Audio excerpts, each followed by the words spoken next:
Mama's a hoe. What? Mama's a hoe. That's so random. Hey, what is up everyone? In this video, we're going to talk about my general thoughts on Season 4 of Sea of Thieves. So we're a week into the season, and I think it's a perfect time to just go into my general thoughts on what we have so far. Season 4 is a really strong start for the season. I would say, in terms of enjoyment and excitement of the game, I am at an all-time high right now compared to last season and several seasons before that. If I were to rank it currently, I would say Season 4 is at the top, then Season 3, then Season 1, and then at the bottom would be Season 2. So the way I'm going to structure this video is we're going to talk about the good stuff, then the bad stuff, and then just overall my thoughts. So what good stuff do we have? So let's first talk about the big update, the shrines and treasuries. The shrines, I think, are super fun and are all very unique. And it's actually really surprising for Sea of Thieves. And I don't want this to come off sounding the wrong way, but a lot of times, this isn't just a Sea of Thieves problem, it happens with a lot of games. But when they put out a lot of content at once, it typically has where everything's like similar stuff. So like, for example, this is kind of an odd comparison, but like you take the old Athena voyages compared to the old, say, Gold Hoarder voyages, you're both just collecting chests in them. There's nothing really different between getting chests in a Gold Hoarder voyage and getting chests in an Athena voyage. This, on the other hand, these shrines are all unique locations and completely different. And that is super cool to me. I think it's a very clever way of expanding the map without expanding the actual size of the map, if that makes any sense. So you're expanding by going underneath. You're going like a vertical way instead of horizontal way of expansion. We've had horizontal expansion in the past with, say, the Devil's Roar, but we haven't had anything else since then, and that's because the developers don't want to spread players too far, because then you'll never see another ship. That's not what they want in the game, and I agree with them on that. However, it's, kind of sad. You want to have new regions in the game. But the alternative is you have more creative solutions, like they have come up with this season, where we swim down underwater and we have all these shrines to explore and the treasuries. So those are all really cool. So let's first talk about the shrines. The Siren shrines are all these like puzzle solving expeditions that you can go in, and there's like little puzzles that you solve and you can get some treasure from it. I believe all of them you can get a chest of ancient tribute, which when I saw that in there, I was super excited because I think that's a really cool treasure to have, and it makes perfect sense to be inside these shrines. It also makes the shrines really worth it to keep replaying again, which is something I find really important, because you can have content updates where they're like really fun to do once, but are you going to keep doing them? That's the problem with last seasons with the Tall Tales. They were really cool, they were really awesome. I don't think I'm going to keep doing them. I could probably say I could probably do it 5 times max for each Tall Tale, but most of them I've already done 2 or 3 times already. I only got like 2 more times I'd probably be willing to do it, and that's just not great. But these shrines, on the other hand, I really like them. They're really fun to do. Another thing that I think is great with the shrines is that it actually is really easy. It's easy, but in a good way. It's not easy in a bad way. And let me clarify with that. Easy in a bad way would be something like where experienced players can go into it, slash everything down, and then it's just boring because there's nothing to do really. It's almost like saying for like experienced players, doing something that's like a bad type of easy is just flicking a bug off your arm when it crawls on you or something. Nothing that's really a challenge. These, on the other hand, while I don't think they're super challenging, they're still fun to do. And the reason I think they're good to be easy is because new players, like when I've been streaming with my girlfriend, I've actually been able to get my girlfriend to have a lot of fun playing Sea of Thieves now, because she doesn't feel so stressed that the game is super hard for her, and that she can actually just enjoy herself. There's not like other ships coming to attack us. We're kind of just secluded in our own little area because we're inside the shrine. I haven't had anyone bother me while I'm doing any of the shrines, so that's been really nice to deal with. And I'm sure other players have had people attack them and steal stuff from them. I have not had that personally, but I'm going to talk more about that later on in the video. So that's been really great. I think the shrines are really great for new players and old players.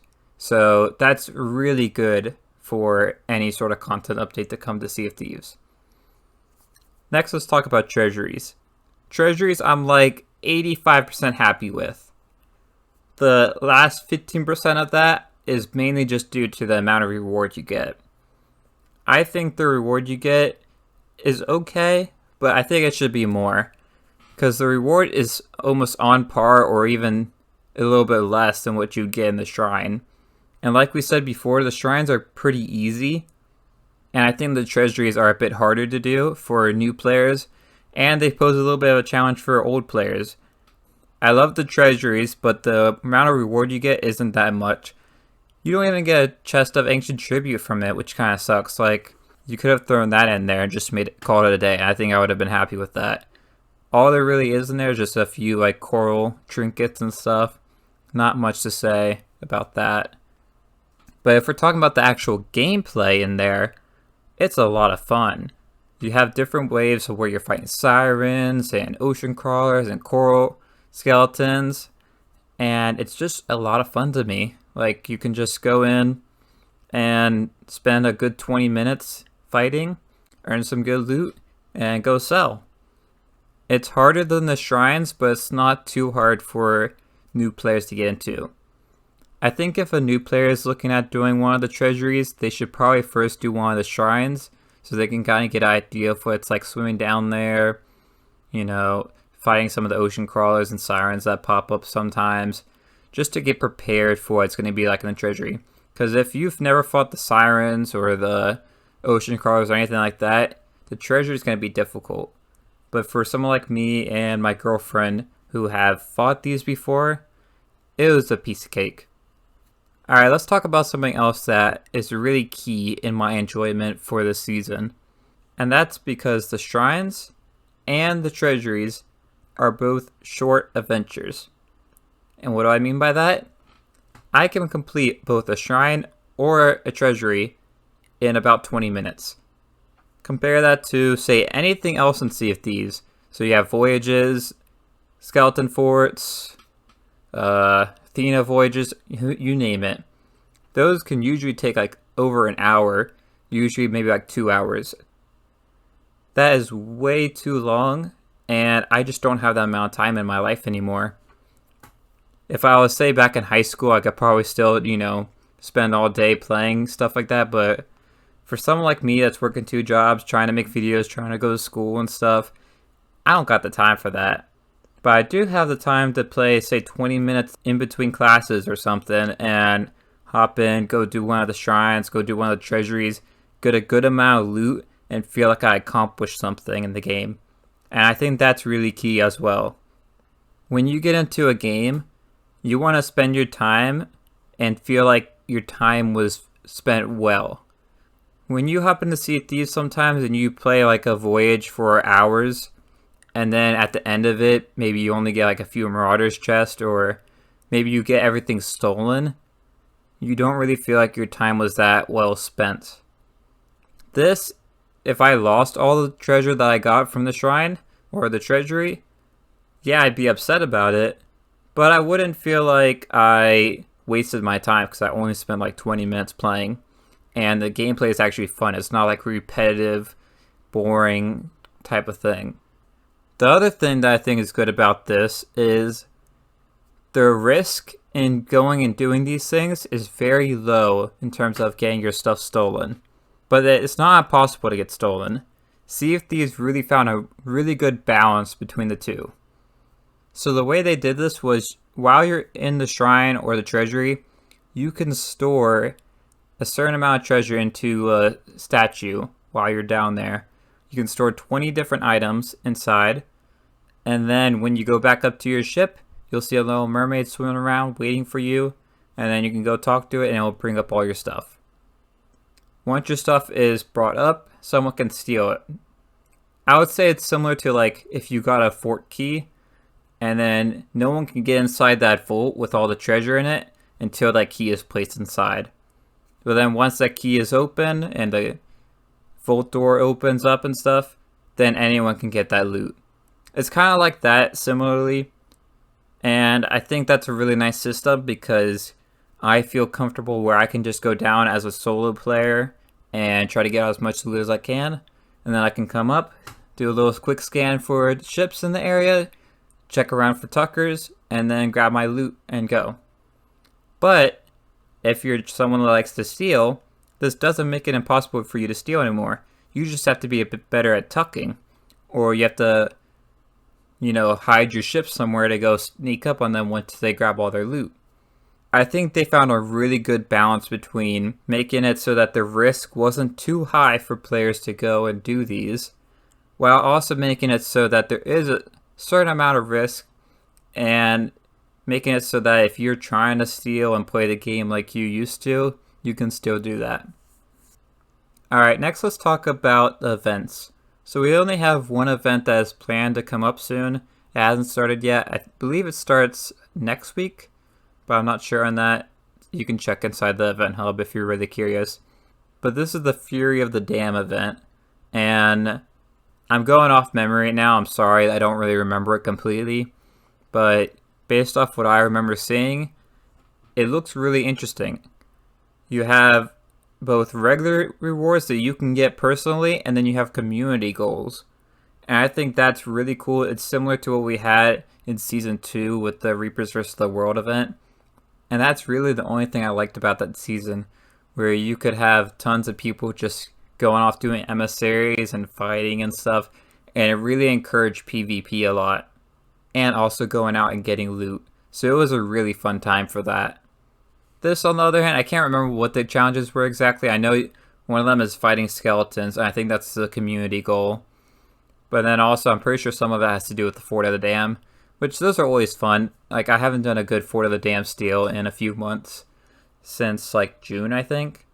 The last time I did it, I was streaming, so someone, if they really wanted to, they could go check that on one of the live stream playlists.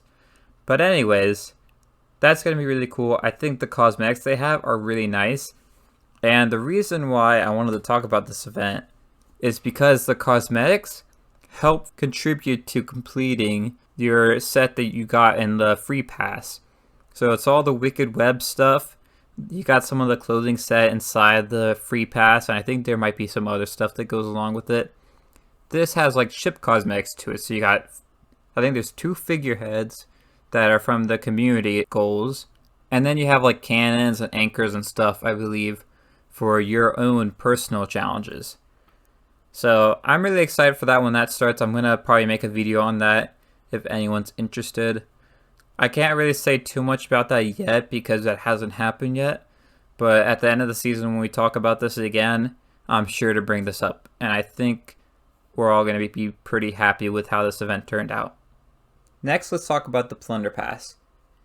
This Plunder Pass, I'm not sure if it's the best Plunder Pass we've gotten, but it is the second time I've bought the Plunder Pass, which for anyone that has watched any of my previous Before You Buy videos, that is actually pretty big for me, because in the past I have not been impressed by the Plunder Pass at all, and I'm actually pretty impressed by this one.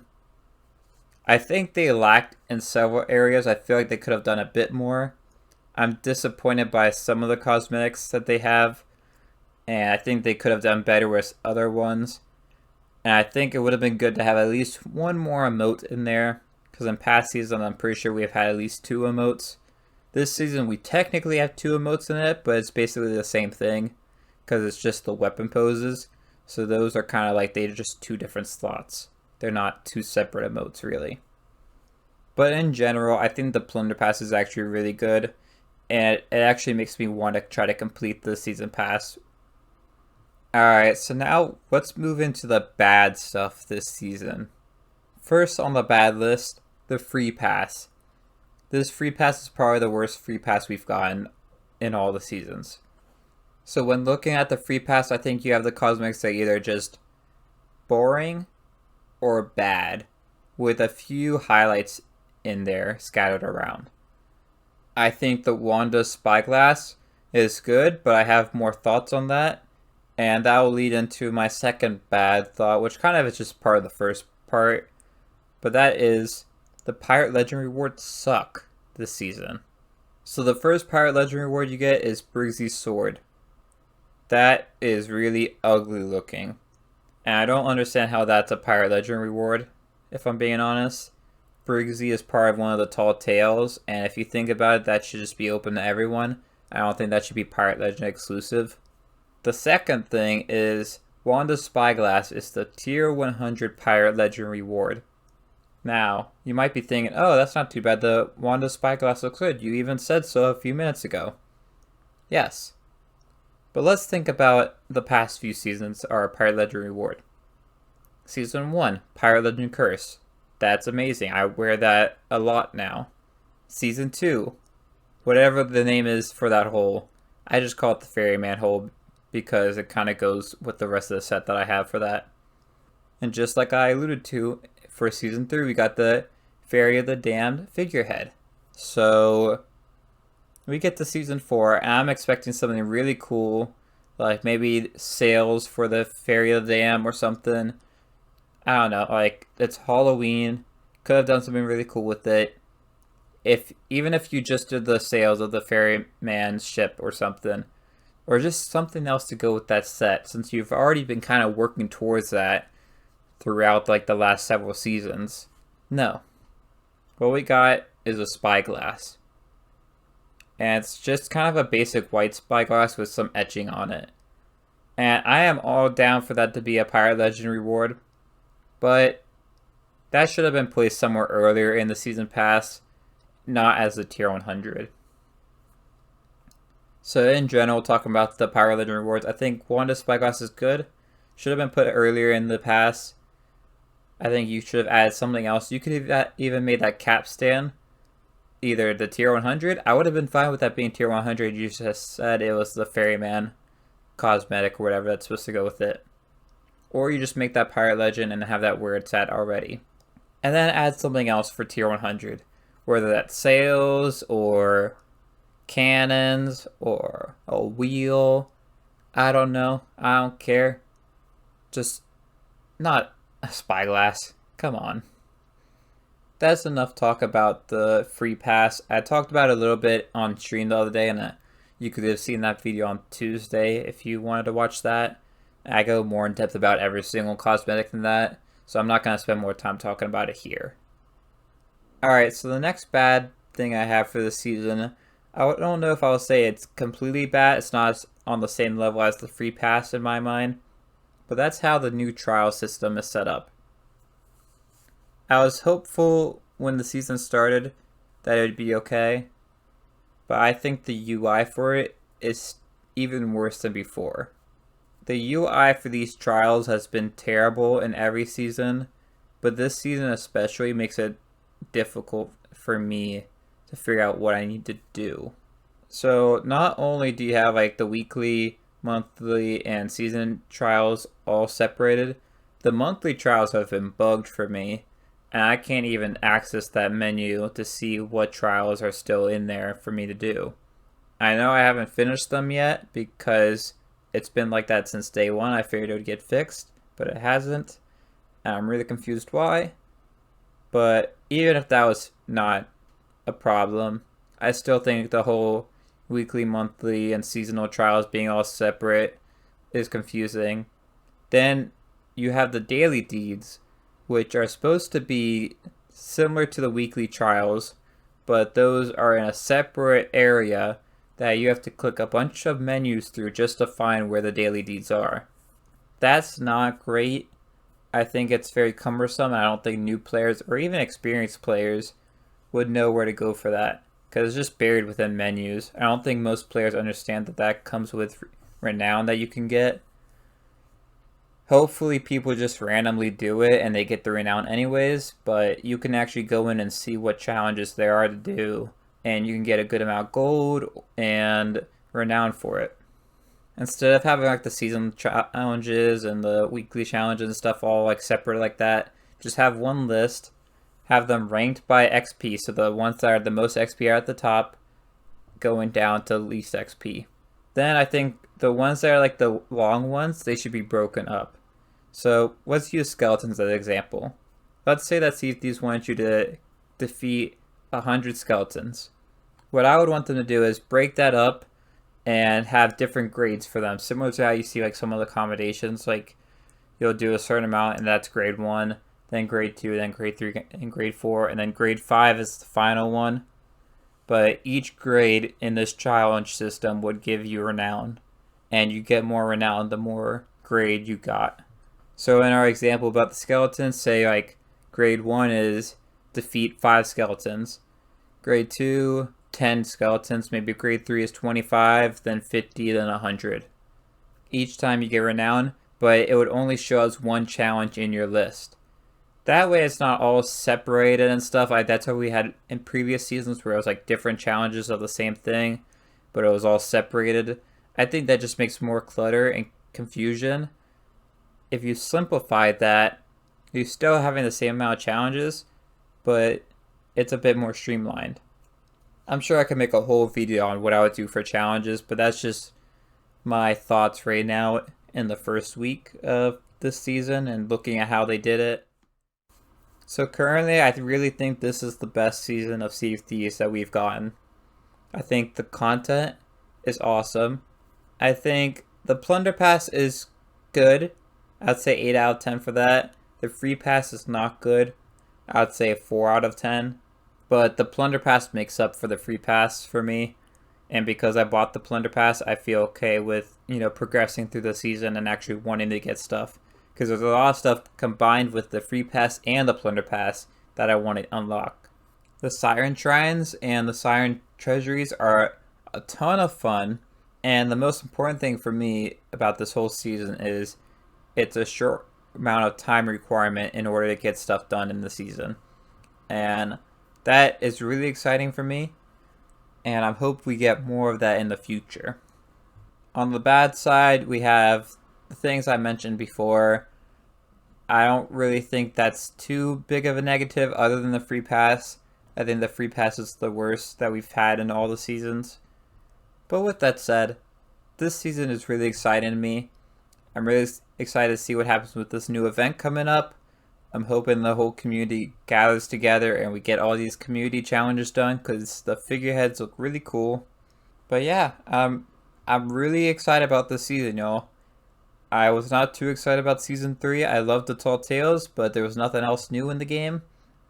Nothing to bring me back to keep playing it. I could actually see myself hopping in every couple of days, maybe like twice a week doing the Treasuries. And the Shrines, I don't know how often I'll do them yet, because I haven't finished them all. I haven't started like replaying them other than to get the journals. So that's going to be something I have to wait till the end of the season to review and talk about again for the replayability. The Treasuries though, I know I actually really like doing them over and over again. But yeah, that's just my general thoughts on the season. I'd love to hear what y'all think in the comments below. I think this season is really a strong start. I'm really hoping that the monthly updates that we get, so for October and November, bring not only cosmetics, but bug fixes, and just like some other small stuff, like other sort of functionality to the game that maybe doesn't warrant a whole season update for. But that's all I have for today. If you enjoyed this video, make sure to like and subscribe. Check out some of our other Season 4 content if you haven't already. And if you don't know already, I'm streaming Sea of Thieves from 11 to 1 on Tuesdays and Thursdays. So if you're interested in that, come by and hop in. And if you missed the stream but you still want to check it out, there's a whole playlist of live streams that you can check out afterwards. But that's it for this video. Thanks for watching, and I'll see y'all next time. Bye y'all.